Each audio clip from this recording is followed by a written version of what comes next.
She was young, beautiful, and utterly terrifying. A woman whose name became synonymous with cruelty, Irma Grese, the Hyena of Auschwitz. But how did a teenage girl rise to become one of the most feared figures of the Holocaust?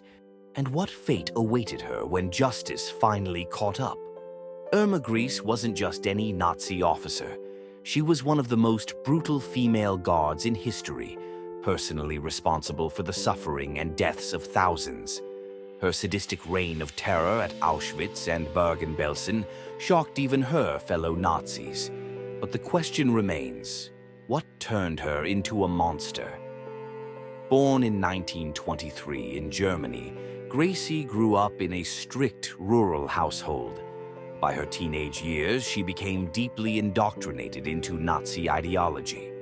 Dreaming of power and purpose, she joined the SS at just 19. Placed at Ravensbrück concentration camp, she quickly earned a reputation for her viciousness. But it was at Auschwitz where her darkest instincts truly emerged. Prisoners recalled her as a sadist, walking around in polished boots, carrying a whip, choosing victims for execution on a whim. She took pleasure in their suffering.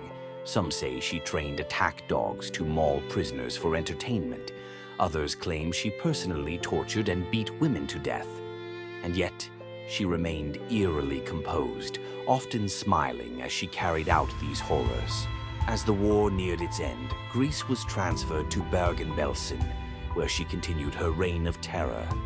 But in April 1945, British forces arrived, and the nightmare was over. The liberators found thousands of emaciated prisoners and mass graves, and among the captured SS guards was Irma Grese herself, only 22 years old, yet already one of the most infamous war criminals of the time. Her trial was swift and damning. Witness after witness testified to her brutality. She showed little remorse, even laughing at times during the proceedings. When the verdict came, death by hanging, she met it with cold indifference. On December 13, 1945, Irma Grese was executed. Her last words, "Schnell," German for quickly. But the question lingers, was Grese born evil, or was she molded by the horrors of Nazi Germany? She was young, ambitious, and deeply indoctrinated. Some argue she was merely a product of her time, while others insist that her cruelty went beyond orders, that she took pleasure in pain.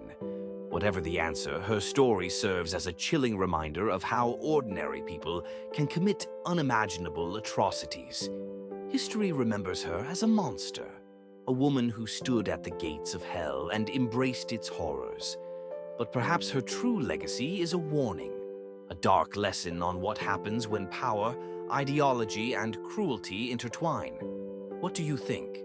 Was Irma Grese a victim of circumstance, or was she truly evil? Let us know in the comments, and don't forget to like and subscribe for more deep dives into history's darkest chapters.